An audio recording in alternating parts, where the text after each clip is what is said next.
নমস্কাৰ বন্ধুসকল, বৰ্তমান আমি ফুৰিব আহিছোঁ উত্তৰ প্ৰদেশত। উত্তৰ প্ৰদেশৰ মথুৰাত আমি মথুৰাত উপস্থিত হৈছোঁ।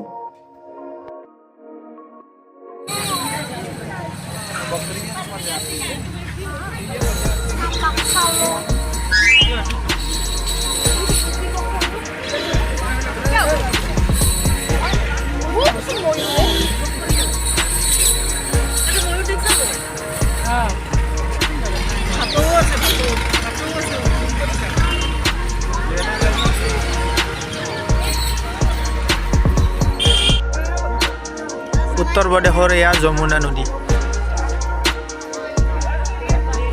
এয়া যমুনা নদী।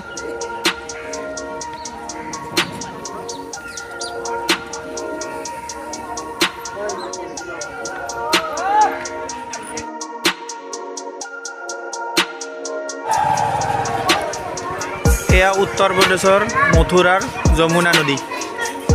এয়া যমুনা নদী দেখিব পাইছোঁ। শ্ৰীকৃষ্ণ ভগৱানে ইয়াৰ মাটি খোৱাৰ পিছত ব্ৰহ্মাণ্ড যে দেখাইছিল, এয়া ব্ৰহ্মাণ্ড মন্দিৰ। শ্ৰীকৃষ্ণ ভগৱানে মাটি খাই মুখ খোলাৰ পিছত যে দেখা গৈছিল, এয়া ব্ৰহ্মাণ্ড মন্দিৰ।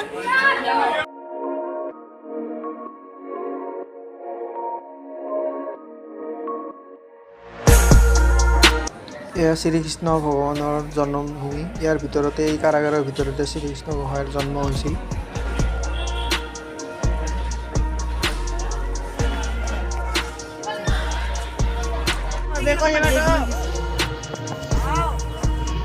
বৰ্তমান আমি উপস্থিত আছোঁ নিধিবনত, উত্তৰ প্ৰদেশৰ। এয়া নিধিবন। গাইডে কোৱা মতে ইয়াত ৰাতি 8টা বজাৰ পিছত ইয়াত ভগৱানে আহি ৰাসলীলা কৰে। আৰু ইয়াৰে যিবিলাক গছ বন আছে সেইবিলাক গোপী বনি যায়। এইটো ললতাকুণ্ড বুলি কয়। ৰাসলীলা কৰোঁতে মানে যেতিয়া ভাগৰি যায়, ইয়াতে পানী খুৱাইছিল। এইটো কুঁৱা এটা ভিতৰত দেখিব পাইছে। এইটো কুঁৱা।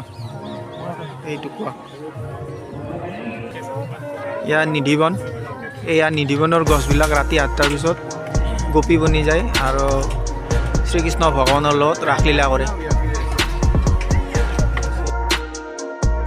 এয়া নিধিবন।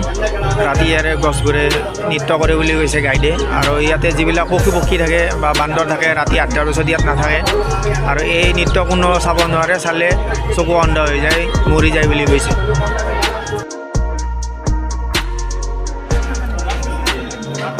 এয়া শ্ৰীকৃষ্ণ ভগৱানে ইয়াতে ৰাস কৰে। এইটো নিধিবন, এইটো ৰাস কৰা জেগাখিনি। আৰু এই ৰাসলীলা যোনে চায় তেওঁৰ এই মৃত্যু হৈ যায় বা চকু অন্ধ হৈ যায়।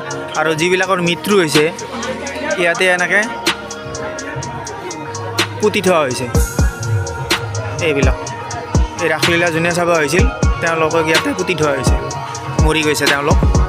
মনে মনে চুপকৈ যদি কোনোবাই চাব আহে নহয়, মৰি গৈছে, ইয়াতে পুতি থৈছে। এয়া নিধিবন। এইটো নিধিবনত যোৱা ৰাস্তাটো। এইপিনেদি চিধাই এইদৰে সোমাই যাব লাগে ভিতৰৰ পিনে। ভিতৰত নিধিবনটো পোৱা যায়। এতিয়া আমি কালিয়া দমন আৰু বলৰামৰ পিনে গৈ আছোঁ।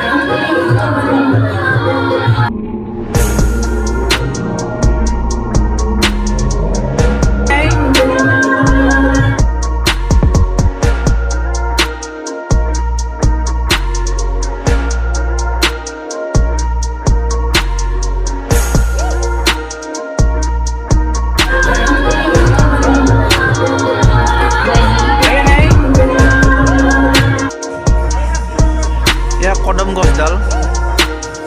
এই কদম গছডালত ভগৱান শ্ৰীকৃষ্ণই যমুনা নদীৰ পাৰত এইদৰে কাপোৰবিলাক লুকাই থৈছিল। এয়া কদম গছ। এইটো কালিয়া দমন মন্দিৰ। কালিয়া দমন ইয়াতে কৰিছিল যমুনাক।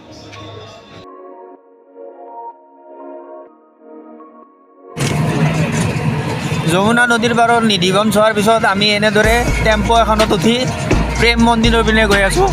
আৰু প্ৰেম মন্দিৰ পাৰলৈকে যিমান দূৰলৈকে পাৰোঁ চাম।